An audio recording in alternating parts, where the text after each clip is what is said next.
Living Life God's Way. Join me, Pastor Brian Calendar, and a special guest each week as we discuss aspects of life and share nuggets with you so that you can be the best person God designed you to be. Join us every Thursday at 6 p.m. on social media as we share and challenge you to be the best that God will have you to be. Grab a friend, sit down and watch and actively participate of what God will do as we share. God bless you.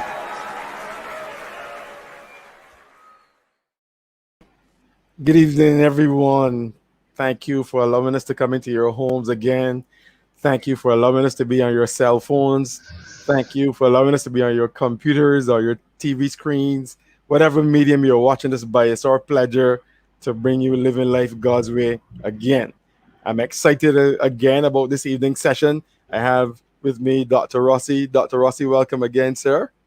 Well, thank you very much, Reverend Brian. It's great to be with you again.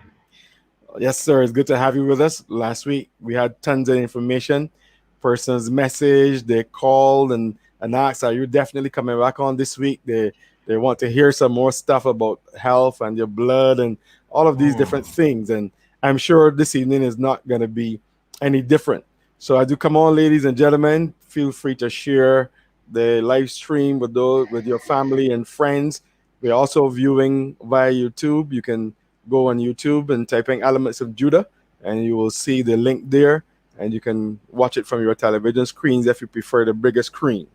So, Doc, we want to jump right in because, last week the time ran so fast. So I want to give you ample time to share much information with us. So I'm going to ask you to, just briefly recap what you shared with us last week, reference the blood, reference the terms of the blood being healthy and why it's important and stuff like that. You go right ahead, please. Sure, definitely. Well, may I just share my screen with you? What I'm going to do is I'm going to talk mainly about blood toxification.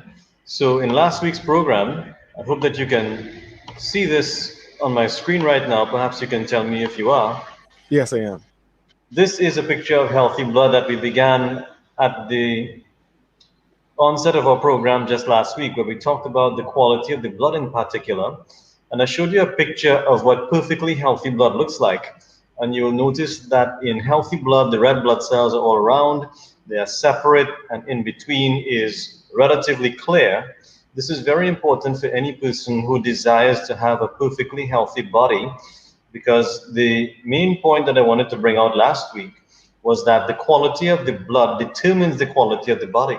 The scriptures say in the book of Leviticus chapter 17 that the life of the body is in the blood. And so I refer to the blood as the foundation of one's health, because you know that basic science tells us, Reverend Brian, that the blood circulates to the various parts of the body and delivers vital nutrients and oxygen and basically keeps you alive.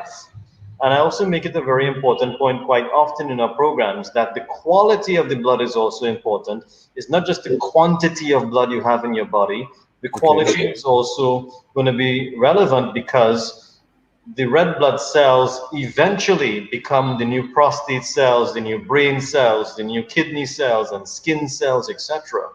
So the quality of the blood is going to be a major focal point. This is what healthy dried blood looks like. This is going to be important for later on this evening. When I take a sample of your blood, if it's perfectly healthy and I allow it to dry, this is exactly what it looks like, where in the background is all red, that's the dry red blood cells, and the black lines in between are blood proteins called fibrin monomer. So this is what a healthy dry blood sample looks like. So last week I touched on a few things which have a lot to do with blood poisoning. How does the blood go from being healthy to becoming diabetic blood or cancerous blood or whatever it might be that an individual might experience? And we've mapped out through our research in the last 16 years or so 10 major ways that this can happen, from the way you manage stress to poor exercise habits Bad diet is something we're going to be focusing on today, as you know. Indigestion is another important issue because undigested foods rot and then form a large number of waste products. Xenobiotics, these are foreign materials that people inhale or put under their skin, chemical based products in particular. Number Okay. six would be constipation because obviously, if waste products are not eliminated properly through respiration, perspiration, urination, and defecation, well, then you can poison yourself from the inside out.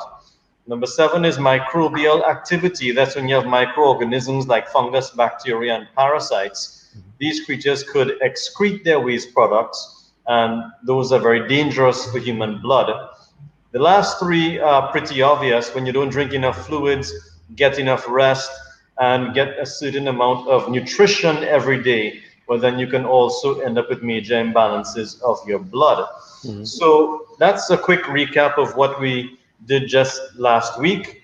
I think that this is going to be very important in the future if we have further discussions on this subject as well, because people have got to find out what can cause major blood imbalances in the first place so that they can take a preventative approach in the long run. You see, Reverend Brian, God's approach is a preventative approach.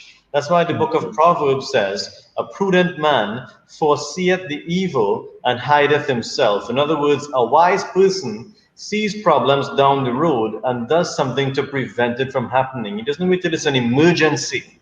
A lot of people are waiting until they feel intense pain.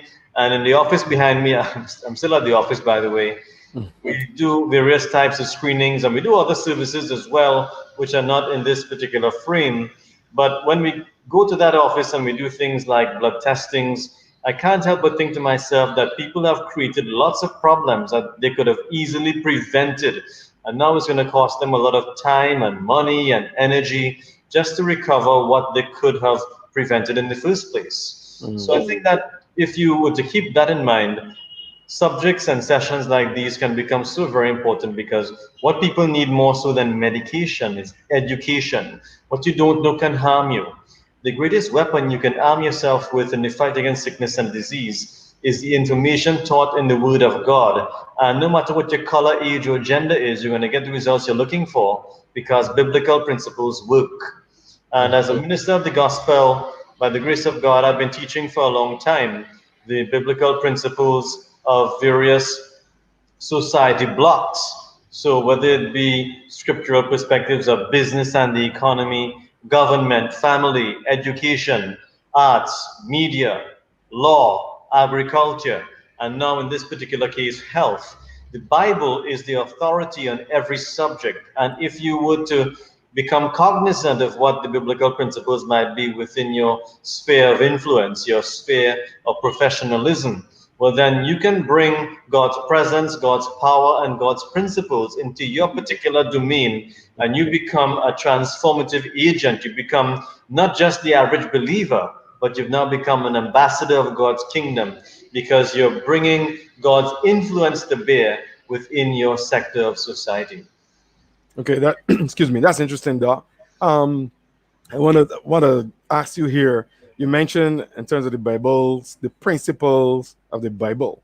What are maybe one or two of the principles of the Bible when it comes to eating? What in your obviously your expertise as a doctor and also as a minister. What are some of these principles? Well, it's a very important question that you're asking. It's a deep question also because you could not really exhaust a subject like this in a few minutes. This is a very controversial subject. Mhm. Everyone is saying something different. They're saying, don't eat this, eat that, try this diet here. How do you know what's true and what is false? You see, you can't always believe what you hear in the media because what if what you heard is wrong?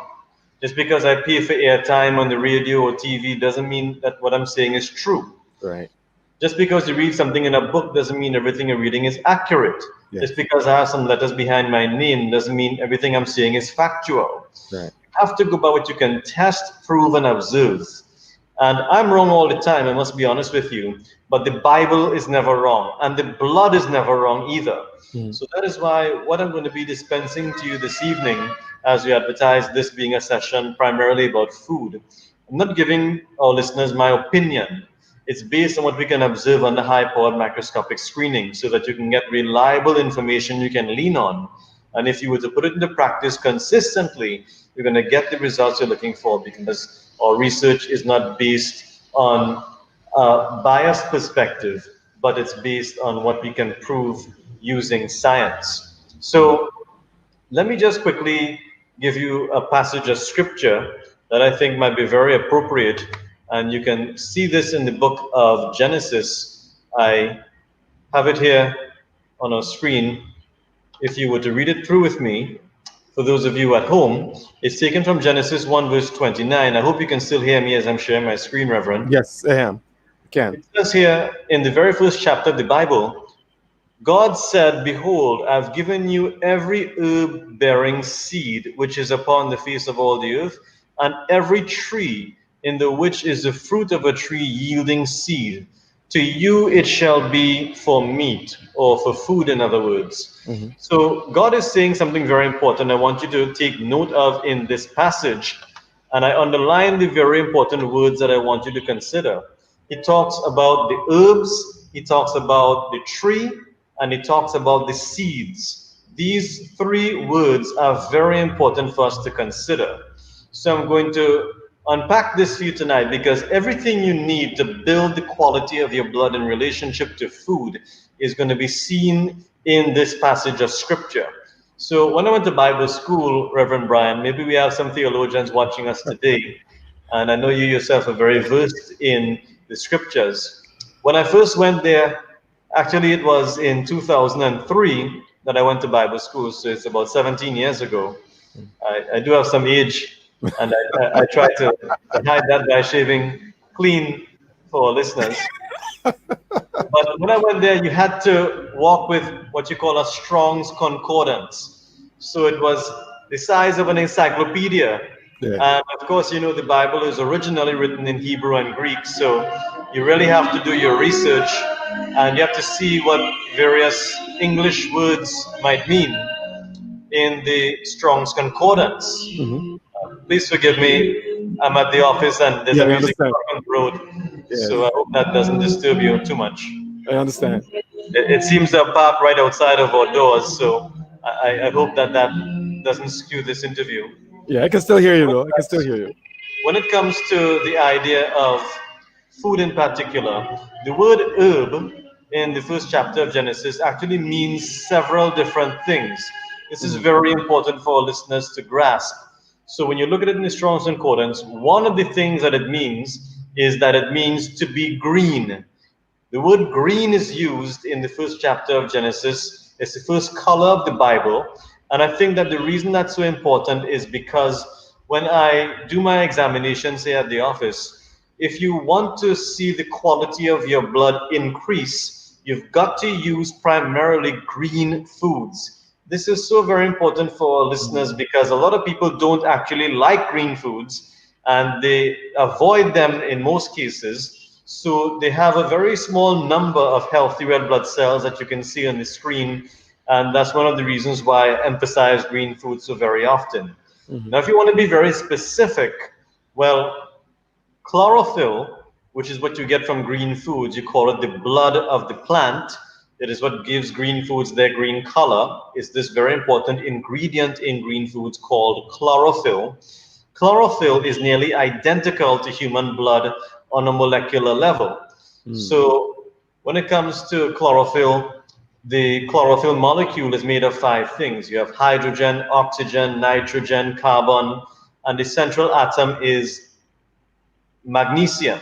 Mm-hmm. In the heme molecule, from which you get hemoglobin, of course, well, then that heme molecule is almost identical. You have the same 4 on the outside, and the central atom is iron.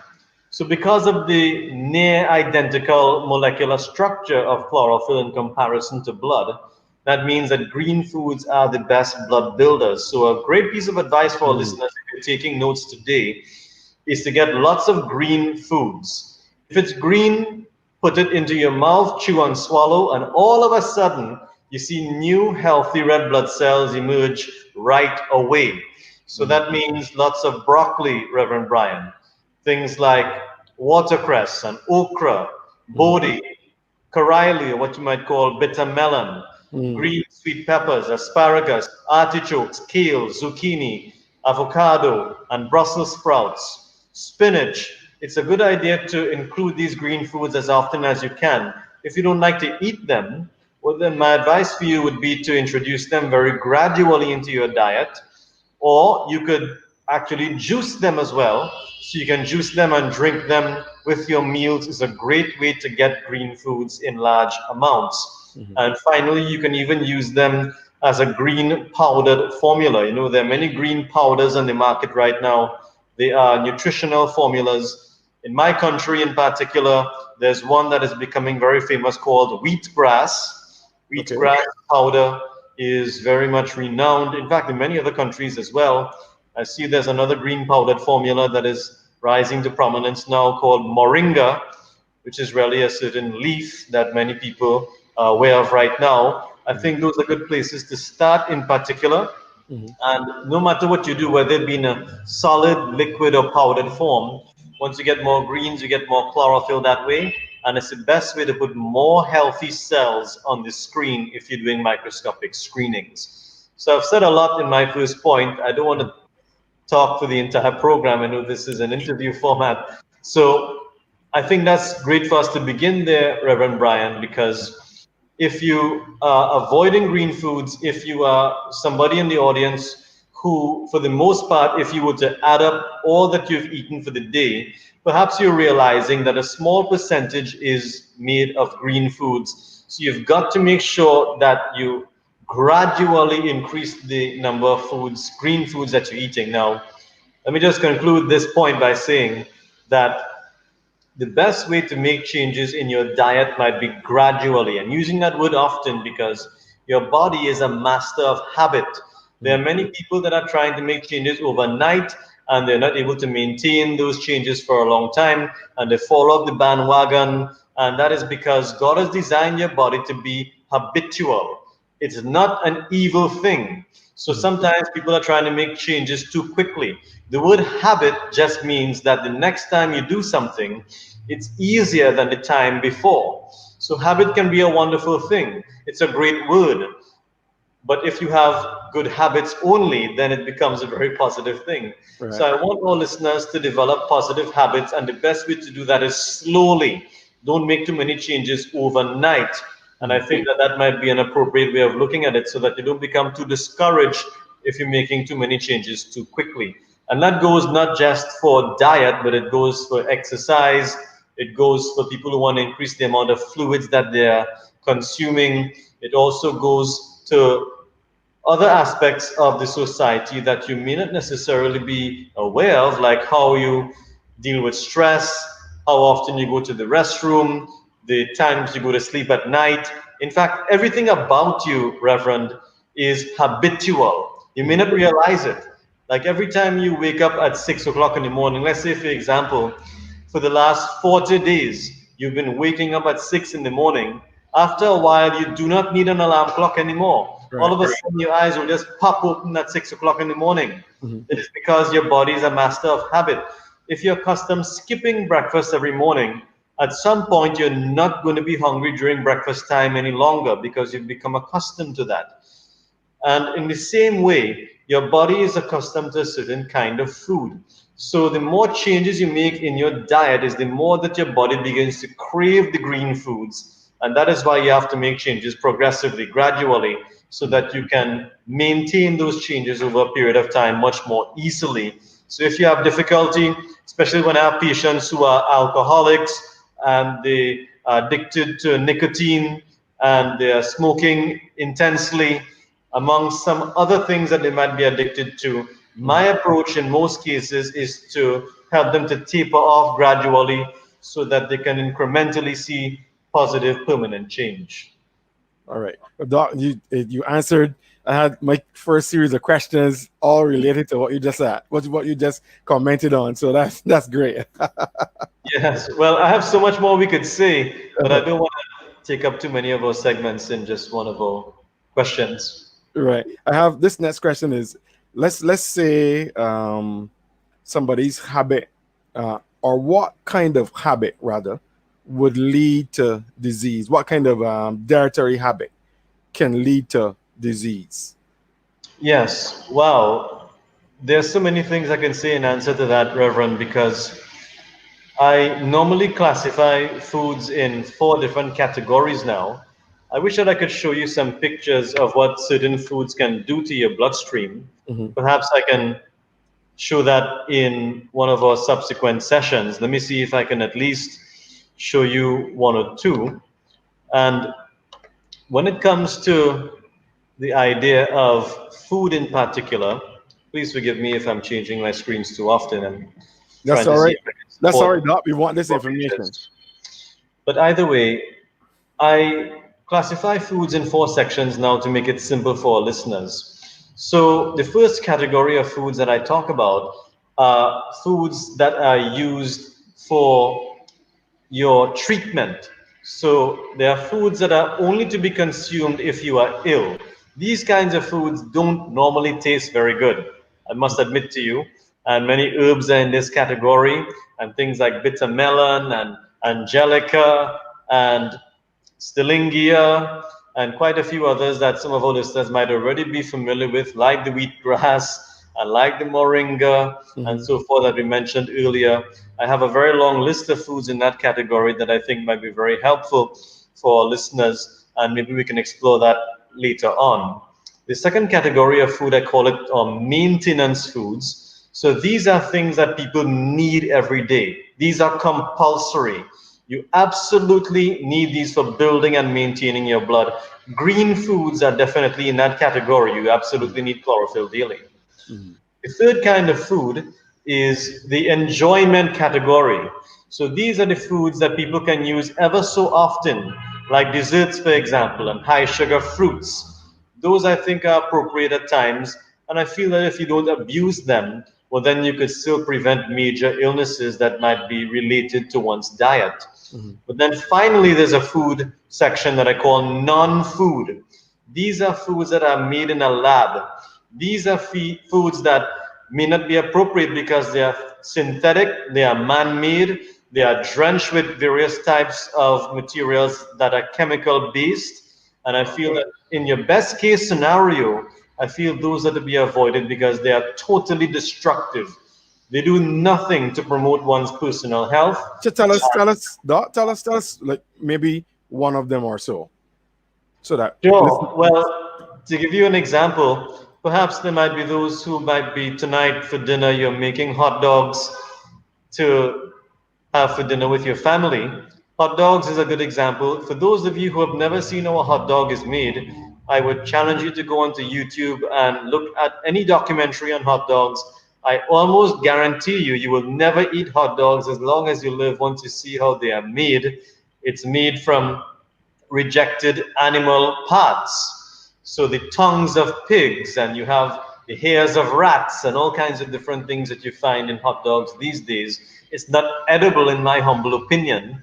So Mhm. I feel that if you were to eat foods that give electrical energy to the human body, this is important. So let me show you a picture to give you an example of what I'm talking about, Reverend.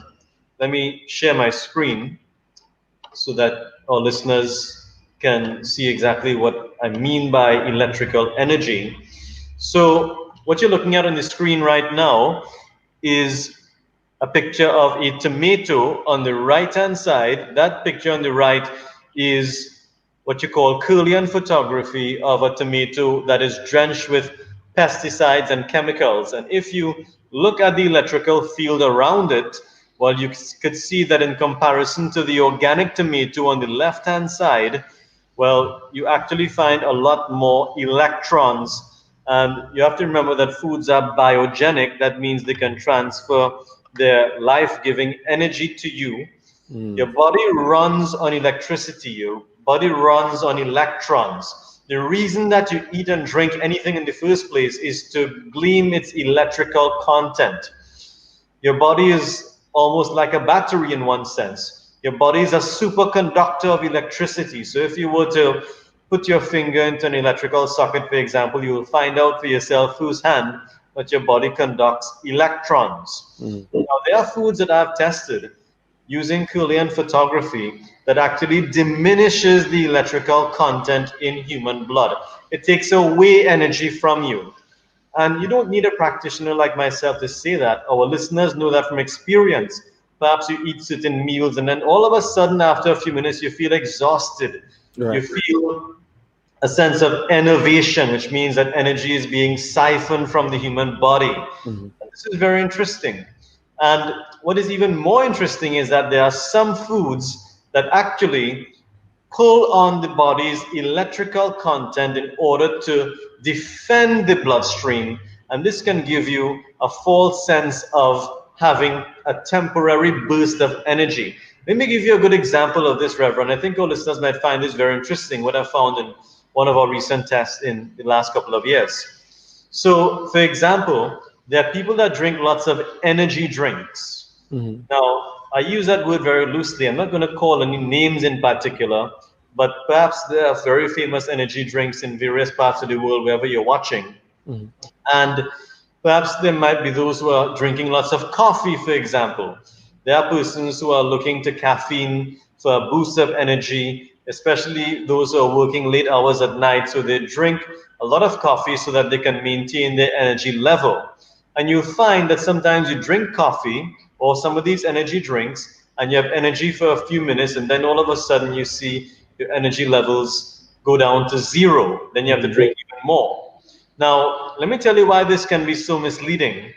Now, if you drink caffeine or you drink some of these energy drinks, they are filled with various types of what you might call dietary acids. So, if you are drinking, for example, the soft drinks and energy drinks and some of the high sugar juices and coffee, well, what you're getting is lots of sulfuric acid and phosphoric acid. You're getting lots of fructose, which is fruit sugar. You are getting, of course, caffeine is one of the most famous of all. If you're drinking dairy products, and some of these nutritional formulas, a lot of them are made from cow's milk, from which you get lactose. Lactose breaks down into lactic acid. So my point is that you're putting lots of various types of acids into your bloodstream. Mhm. This is important, the following statement.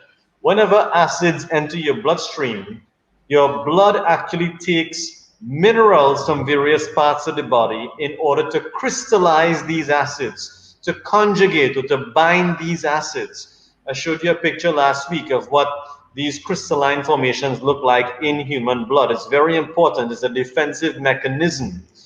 Now, here's the important part for us to consider, Reverend, and that is once these mineral salts like calcium, magnesium, potassium, and sodium are being drawn into your bloodstream, taken from the bones, taken from the muscles, etc., in order to bind these acids that you've just introduced into the blood, Wow. the minute these mineral salts begin to pool into your bloodstream, that is what gives you the boost of energy. It is the defensive maneuver.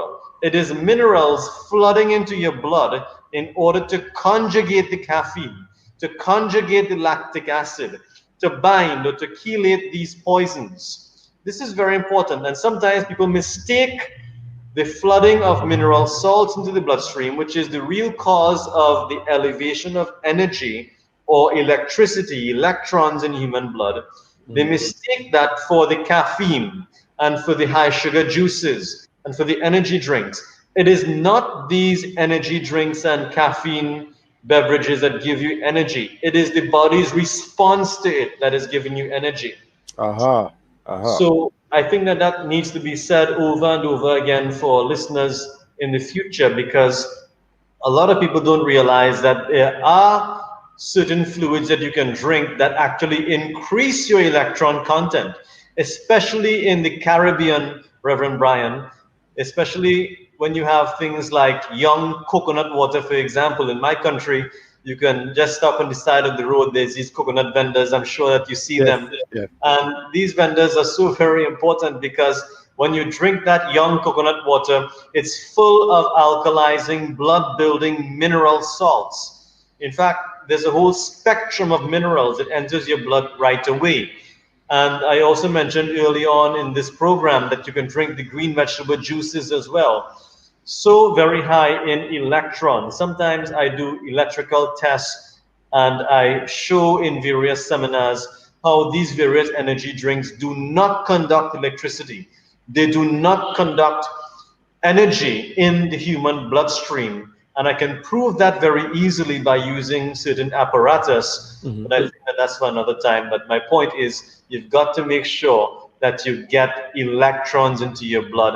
And then, as much as we're talking about coconut, I like the fact that the soft coconut jelly can also be very helpful. Sometimes I eat that myself when I stop on the side of the road. The soft coconut jelly is nearly identical to human breast milk. And breast milk is one of the Wow. most powerful foods on the planet. Babies can double and triple their muscle mass and their bone mass in their first year alone just on human breast milk. Hmm. That's a good comparison. Now, I'm not advocating that adults should drink human breast milk. I'm just making an interesting comparison Yes, for yes. our listeners. So make sure you get this soft coconut jelly. I think that's very appropriate for you to use, even very often. Okay. So Doc, let me let's say we are trying to bring, let me share an experience with you. Over the last couple months, I've decided to go into a fast. So I've cut down on the meat. I've cut out on bread. I've cut out a number of things, and I saw my body responding positively, where I had more energy and so on. Now, Mm. the struggle that I'm having personally is my stomach. It is smaller than it was, but it's giving me difficulty to come down. What Mm. and I believe that it's something that I am doing that I shouldn't be, or some adjusting that I need to make. What would you suggest to me in terms of my diet? Well, good question. So here's another question that I want to ask our listeners. What causes excess fat, whether it be fat around the stomach area or whether it be fat on other parts of the body? This is a defensive mechanism of human blood. I told you earlier that there are 10 major ways. In last week's program, I touched on it briefly as well, that you poison human blood. I showed a slide of it just a few minutes ago. Yes. So, when people introduce environmental, microbial, dietary, and metabolic waste products into the bloodstream, God has designed your body to eliminate these poisons in four ways. We mentioned it earlier: respiration, perspiration, defecation, urination. Hmm. Now, if toxins are not going out as quickly as they're coming in, well, then you end up with a surplus of toxins in your blood. And this is where I believe chronic diseases actually begin, including obesity. So, in the case of obesity and excess fat, what happens is that whenever toxins are in the body, if they're not eliminated properly, the body creates fat cells in various parts of the body to store these acids in the fat away from the vital organs. It's a defensive maneuver. Hmm. It is that way in many animals as well, not just human organisms. So, for example, if somebody cooks meats, one of the first things that they would do is that they would trim off the fat because they understand that the fat is where the toxins, where the acids are stored. Mm. Same thing in human organisms. The fat is the storage unit for toxins. So if you were to neutralize and eliminate these acids properly, well, then the body lets go of the fat because it's no longer needed to bind these acids any longer. So that is why when people are fasting, they've got to consume foods or fluids, depending on the kind of fast that you're doing, that help to buffer or neutralize acids appropriately. And this takes some guidance because I have yet to see a particular assembly fast in a way that is beneficial for human blood. And that's a major statement because I've been to countless assemblies all over the world. I've never seen this done properly. And I want to make sure that you understand exactly where I'm coming from. It's not a criticism I'm making, it's just an Yes. Yes. observation that I made. Now, very specifically, Reverend, I don't normally recommend that people abstain from food altogether or fluids for more than a certain amount of time. So let me be very clear on this. For those who are doing 40-day fast, for example, you've got to do that with very clear guidance. especially if you're not eating any solid foods. And I have guided people in the past, various ministers, on how to do that properly. And they've actually increased the quality of their blood along the way, which is a very rare thing to see. Sometimes after lengthy fast like this, people can develop all manner of problems if it's done in the wrong way. Now, for those who are not fasting at that length of time, maybe you're doing a 3-day fast or a 7-day or 21-day fast, my recommendation is that you always include fluids in your fast. This is one thing that I'm very steadfast about, consistent with, because your body absolutely needs fluids on an ongoing basis. Your blood is almost completely made of water. So that is why you need a certain amount of water every single day if you want to maintain a healthy blood plasma. This is a whole subject by itself.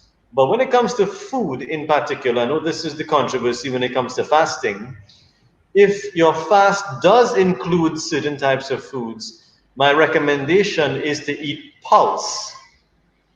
Now, this is an interesting word in the King James Version. You might be familiar with the book of Daniel. Yes. And in the first chapter of Daniel, it actually mentions this word pulse. You know the story when Daniel and his 3 friends were captured and they were put into a Babylonian scenario. The Bible says that they were offered the king's meat and wine to drink, and they actually refused to eat the meat and to Right. drink the wine of the king.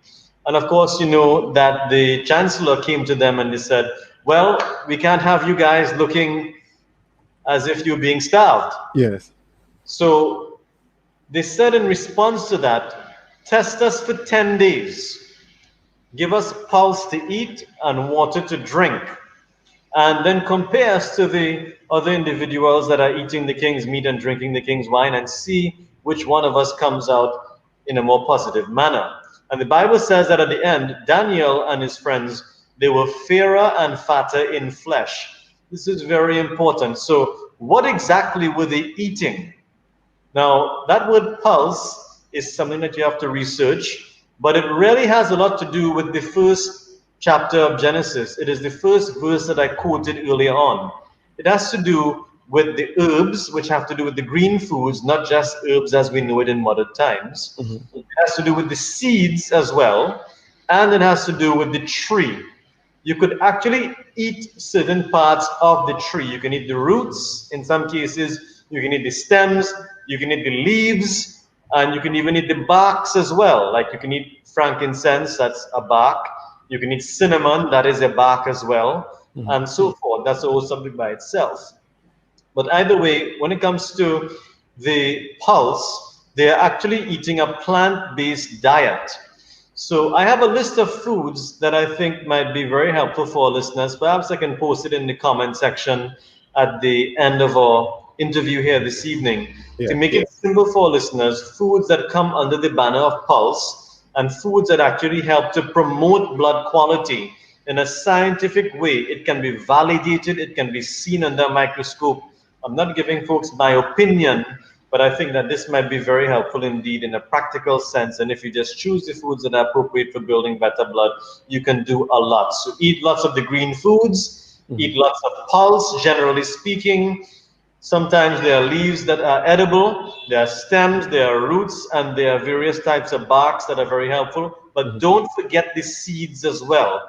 Remember we quoted that verse in Genesis 1, verse 29, Yes. every herb bearing seed. The reason I say the seeds, Reverend, and this I think might be a good segue to perhaps another aspect of food, is because the seeds contain the oils for building healthy red blood cell membranes. So the borders around the cell are called the membranes, and the membranes are made of healthy fats, which you really derive from oils. You call it omega-3, very famous nowadays in a supplemental form. Yes.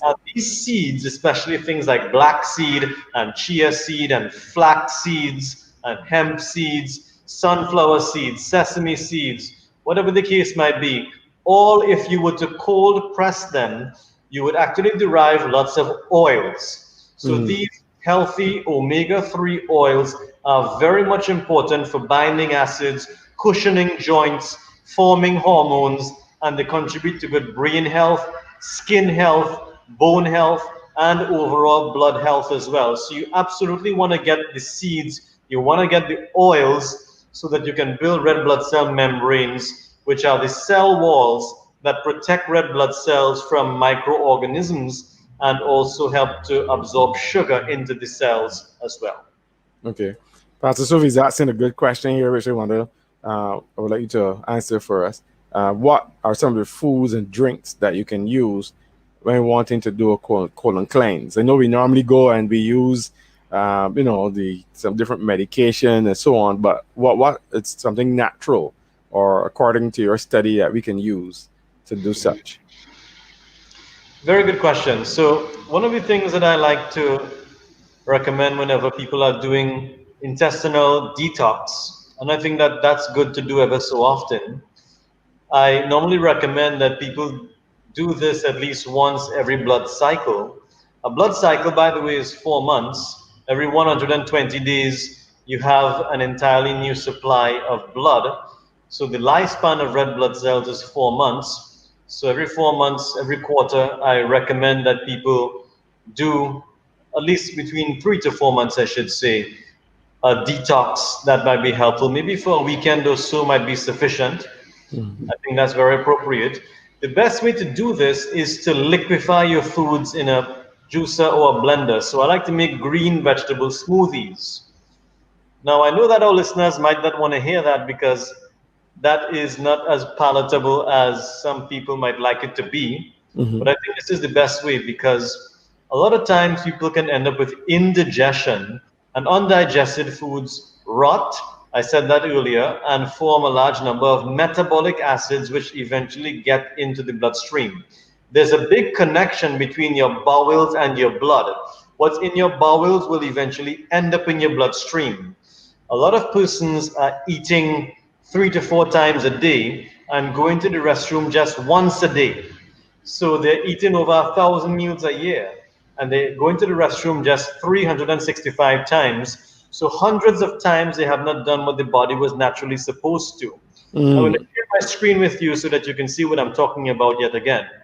Now, when it comes to this idea of building better blood, the real issue for me, as it pertains to the intestines, is that the small intestine in particular is the primary site for red blood cell production.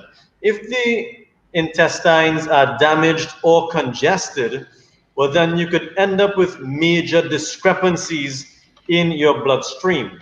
So when it comes to blood, we are normally told that blood is made in the bones, but that is a contingency plan. Only when the intestines are damaged or congested, then blood is made in the bones secondarily, but the primary site is the crypts of the small intestine. This is why it's important for you to clear out the intestines, and many people don't realize that the very last bowel movement that you make for the day is the most important, because a lot of persons, they're eating, they have a full bowel, and then they go to bed, and for several hours, for 8 to 10 hours during the night's rest, they have these toxins in the bowels. That is long enough for toxins to get from the bowels back into your bloodstream. You actually see fragments get back into your blood sometimes. Like this picture I'm showing you on the screen right now is a picture of dietary toxins once found in the bowels, but now has gotten back into your bloodstream. Now, when it comes to food in particular and constipation, well, this is what a red blood cell dried sample looks like when you're chronically constipated.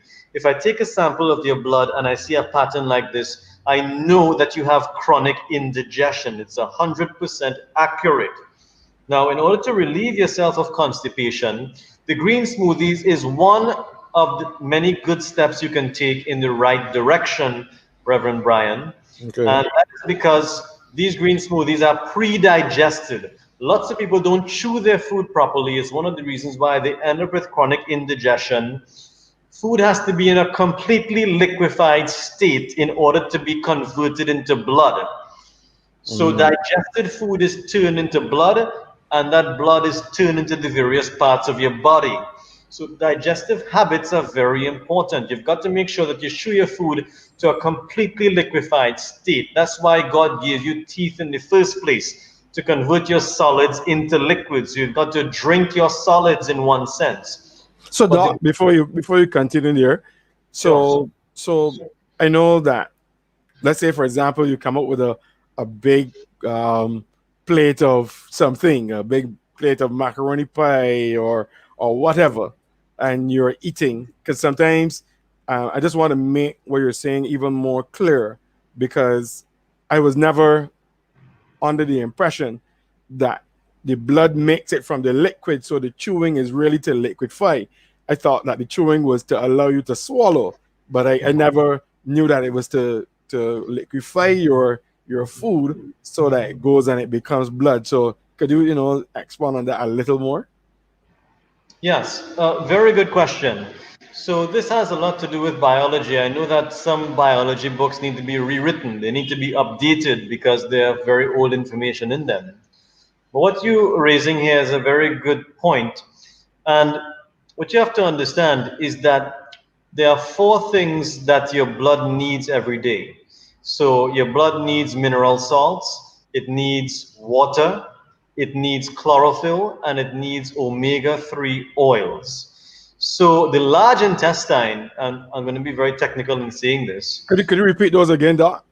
Yes, mineral salts, water, chlorophyll, and omega-3 oils. These are four major types of foods. These are the four food groups for blood building.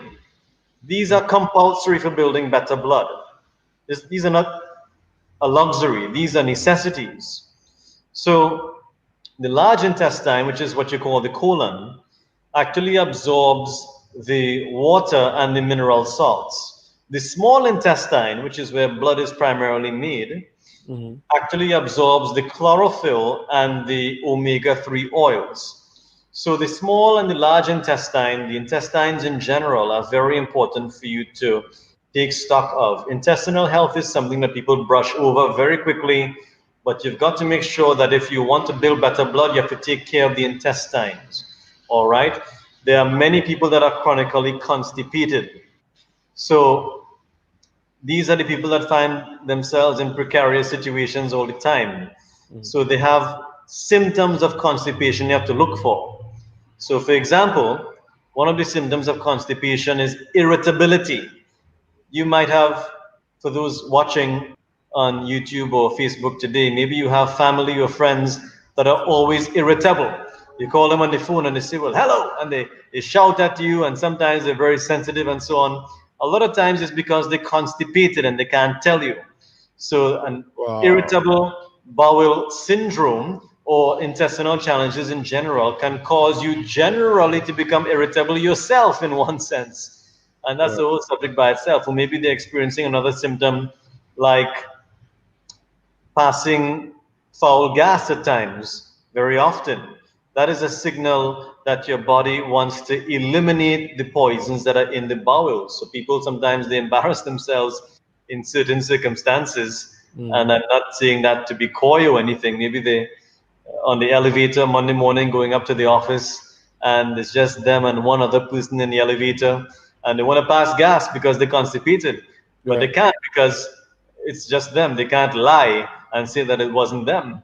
So they sometimes clench their cheeks together in an effort just to avoid embarrassment sometimes. And the truth is that we all have found ourselves maybe at some point in precarious situations like that. But my point is look for the minor symptoms of constipation. Sometimes it's foul gas, sometimes it's irritability. Other times the symptoms might be much more obvious, maybe more painful, but nevertheless, you've got to make sure that you'll completely liquefy your foods in order to avoid intestinal damage, to avoid indigestion, and of course, avoid the waste products that come along with indigestion as well. And that is why I want to make sure that if you're not chewing your food properly, if you don't have time to sit down and eat, if you're in a rush, put your food through a juicer or a blender. Let the blender do the chewing for you. So, for example, if I'm doing an intestinal detox, And sometimes I do this every morning. I make a smoothie for breakfast every single morning, Reverend Brian. I Mm. put things like broccoli and avocado and spinach and kale and even sometimes almonds and tomatoes, etc. And I blend it together. Sometimes I use young coconut water, which is low in sugar, and I blend and drink. I even add certain types of spices like cinnamon and turmeric at times as well. What I'm doing there is that I'm infusing my bloodstream and, of course, my intestines, first of all, with a lot of nutrition that the body can use to convert into new, healthy red blood cells. So I think that this is a very good way to not just get nutrition, but also help your body to eliminate waste products because you have lots of fiber, you have lots of chlorophyll, and you have lots of alkalizing mineral salts, which can help you to stimulate the bowels to move properly and eliminate waste products on the whole. Okay. I had two questions here in the comments. Let me just ask you to address them quickly. Um, I have learned and used aloes for detoxing and stomach, and my stomach felt more relaxed. How often should it be used? Sorry, could you repeat that once more? We just had a break Sure. in transition. Okay. I've learned and I have used aloes for detoxing, and her stomach felt more relaxed. So she's asking how often should I use the aloes? Good question. I think that aloes could be used every day, but I would not recommend that you use them in very large amounts because they are primarily acidic in nature, which is good for detoxifying because certain foods, including some citrus foods, can be appropriate in detoxifying because the citric acid, and there are other types of acids, by the way, not citric acid, but other types which are in aloes Mm. which help to dissolve pockets of protein and help to corrode fecal matter, which might be stuck to the walls of the intestines. And I think that might be appropriate. You don't really need much aloe to do this. So using it consistently is important, but I would say use it in very small amounts to avoid an overload of acids in the intestines because you don't want to cause too much corrosion generally. You don't want to go to the restroom overly often. For Mm. those of you who are at work, you operate machinery, that kind of thing. Sometimes less more often can be better than more less often. So that might be something that you want to consider, generally speaking. Okay. So, Doc, another question for you. Last week you mentioned something about ice cream, and I think I'm not repeating your words 'cause I can't remember what they were, but you mentioned something about ice cream not particularly being good for us. Is that the case? Could you repeat that once more? What is good for you? Oh, no, I was saying that you had mentioned ice cream last week.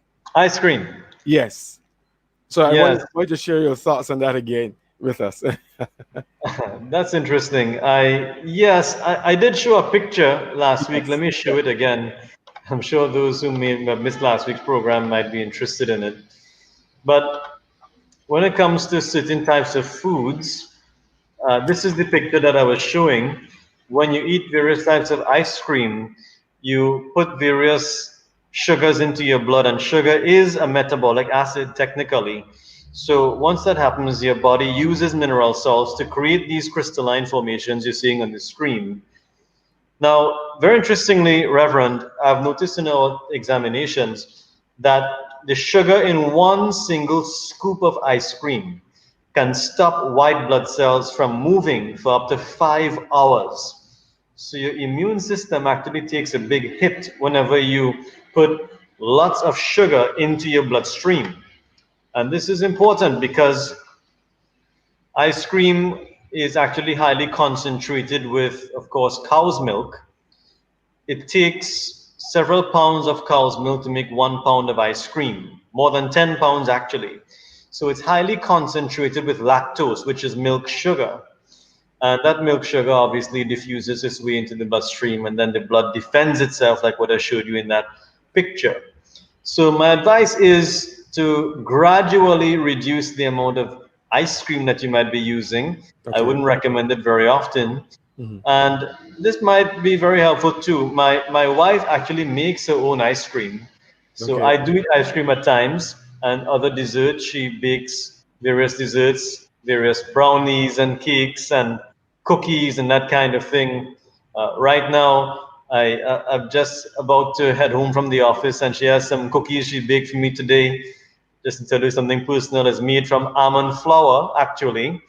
So there's no yeast, which is really a fungus, and there are no refined sugars either. She uses a plant sugar called stevia, Stevia, which is a plant that does not raise your blood sugar. You can find it in many pharmacies and Mhm. online as well. It's safe even for diabetics to use.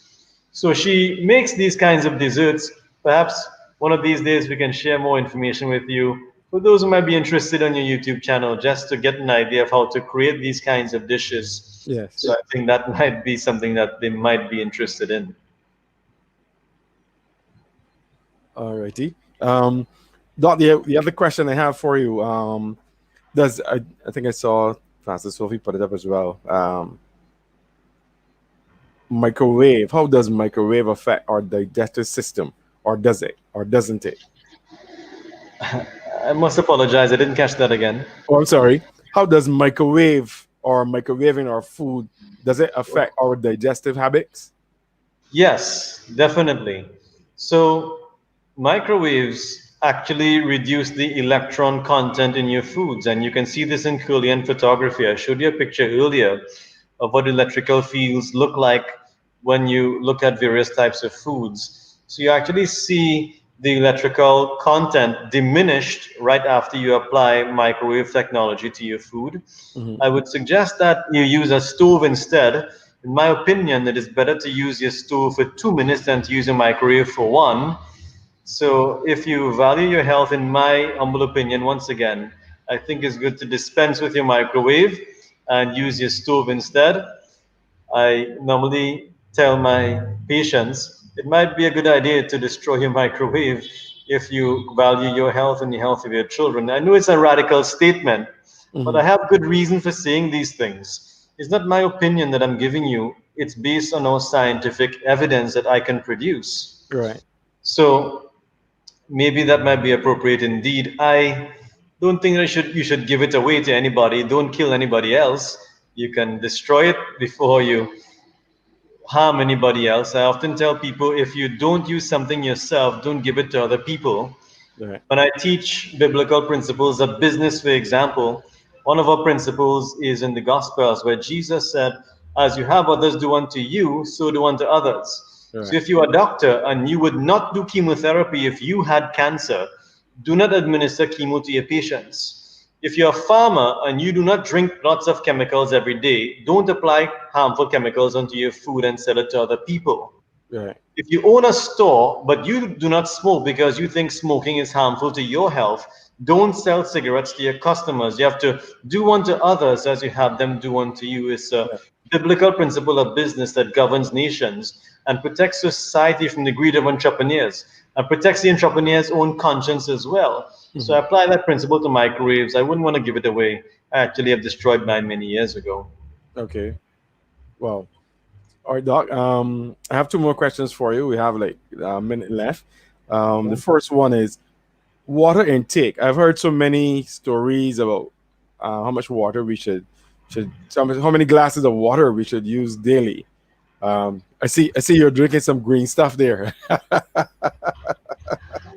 Oh yeah, sometimes it doesn't taste very well, but I drink it very often. Okay. So how many glasses of water should we intake daily? Is there a particular amount? Well, how I would answer that is when it comes to human blood, you have about 4 to 5 liters of blood in your body, and that blood is almost completely made of water. So, if you want to give your body what it needs to maintain 4 and 5 liters of blood in your body, my suggestion is 4 to 5 liters of water every day. That is simple mathematics. Most people are losing 2 to 3 liters of water daily through perspiration and digestion and even sleeping Mhm. depletes your water reserves. That's why you wake up so thirsty, and of course, urination, etc. So, most people not even drinking enough to cover their losses, much less for building healthy blood. Now, I realize 4 to 5 liters sounds like a lot. So, for those of you who don't drink anywhere close to that, start off maybe 2 or 3 glasses a day if you are at that level. And as the weeks go by, then increase to 4 glasses and five. I drink an 8 ounce glass every hour. It may not sound like a lot, but at the end of the day, if you drink 8 to 10 ounces every hour, you will easily meet the requirement that I'm recommending. So sometimes slowly and gradually is the way to get there. This is not a race for listeners. You want to make sure you get permanent change. So sometimes slowly and gradually. Don't try and do it overnight. Sometimes you may not have the discipline to do that, but consistency is the main key I want to drive home. Okay, okay. All right, I have a question here from Dr. Ian. He asks, is the 12 mineral cell salts good? Wow, great question. I do see that there are supplements that have these, what you might call cell salts, and that is quite true indeed. I think those are very appropriate. I think that if you can use them frequently, even better. But generally, I want to make sure that people use a wide variety of the foods that are inherent when it comes to minerals, indeed. So that is why I'm going to give you a list of foods in the comment section later on this evening so that you can actually get these mineral salts directly from food sources. Sometimes supplementation might not be the only way that you can get that. Of course, these supplements are made from foods anyway, so you want to make sure that you get the cell salts. I think that green powdered formulas are an excellent way, just so you know, to get a large number of cell salts and minerals in general. And I also want to recommend, in addition to green powders, the second thing that I take every day, I take 2 things every day. On the other side of the coin, I take omega-3, and I want to make sure you get that because that's one of the 4 things you need for building better blood. You also get omega-3 oils from things like fish, avocado, coconut, certain nuts and seeds, and of course, fresh spices as well. These are great sources of omega-3. A lot of people talk about omega-3, 6, and 9. There's also omega-4, 5, 7, 11, that kind of thing. Most people don't talk about them, but you get them from these wide varieties of foods that I just named, and I think that that might be something that your listeners might find helpful too. Okay. And finally, Doc, and just to close off our session, I've heard a lot from you in terms of it sounds very much like discipline. It also sounds the principles you mentioned that quite clearly earlier when you said there are biblical principles to follow when it comes to eating and so on. And like everything else in our life or in this life, there are principles attached to it. And one of them is our intake, what we eat, our blood, and so on. So my final question is to you: Do you consider this a discipline? Do you consider this um, an an spiritual act, a natural act? If you were to sum up everything that you've shared with us today, what would you call it? Discipline, standards. What would you call it, Doc? I think discipline is a very good word, and I want to make sure that our listeners don't just take discipline as a word that applies to them only, but also to our children. It is good to train oneself. Of course, your children apply in this particular category as well, obviously, from very early.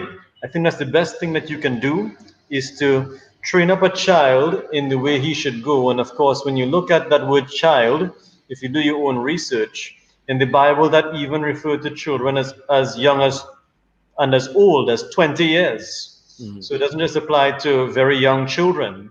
So even as an adult, you can train oneself. And I think that if you were to keep principles like consistency and discipline in mind, you're going to get the results you're looking for. It is not good just enough to make a change today because there are some things that are deeply rooted, deeply seeded in the human body, and you Mhm. need a sense of discipline in order to target those specific areas. So, absolutely, discipline applies here. I don't want to hit anybody over their head necessarily, so that's why I talk about the principle of gradualism. Mhm. But if you don't exercise a sense of discipline, whether it be in your business or in your ministry or in your prayer life or your education or any other thing in life, if you want to be successful, you're going to have to apply discipline over a period of time so that you can get the results that you're looking for. All right, Dr. Rossi, thank you very much for sharing with us again. I know again we have learned so much. And I know that you were just scratching the surface with this valid information for us. But I trust that it will benefit our listeners, our viewers, the information that you've shared, and it is eye-opening. And I pray that persons will be able to put some of it into practice. And as you said, I like what you said. Let the change be a process as opposed to trying to do it right away, since we are already creatures of habit. Well, Doctor, I want to thank you very much for coming on again with us and sharing. And I pray God's blessing on you as you go home and have your delicious meal. Yes, thank you very much. I appreciate you very much, Reverend Brian. It's good to be here with you. You're such a pleasant individual. And Thank you I very really much. look forward to spending much more time by the grace of God with you. I know that, may I just say this in closing? Sure. I know that there are a lot of persons perhaps that might want to ask questions and may not, because of time constraints, get to do that. Yes. And I know that our names have been put up in these boxes a little bit earlier. So for those who would like to ask their questions and didn't get a chance, I want to make sure that they do so. You can look us up on Facebook, Rossi Ishmael Khan, as you saw earlier in that box. So our names in those boxes here on this particular platform. So you want to make sure that you get your chance. I didn't want to leave out those persons, Reverend, who didn't get the chance to interact with us. Uh-huh. You can add us on Facebook, and I'll try my best to answer the questions there. I don't have all the answers to every question, but we're going to just try our best to do that. Yes, sir. Thank you very much. And again, it was a pleasure having you on Living Life God's Way. And I pray God's blessing on you as you continue to, I call it ministry, because being a doctor is also a ministry, not only preaching from the pulpit, but what you are doing, and you are changing lives. So Dr. Rossi, thank you very much. And I pray God's blessing on you. Thank you, Thanks sir. very much, Reverend, and see you soon. See you soon. Hello. How can we be successful? By living life God's way. Join me, Pastor Brian Callender, and a special guest each week as we discuss aspects of life and share nuggets with you so that you can be the best person God designed you to be. Join us every Thursday at 6 p.m. on social media as we share and challenge you to be the best that God will have you to be. Grab a friend, sit down and watch, and actively participate of what God will do as we share. God bless you.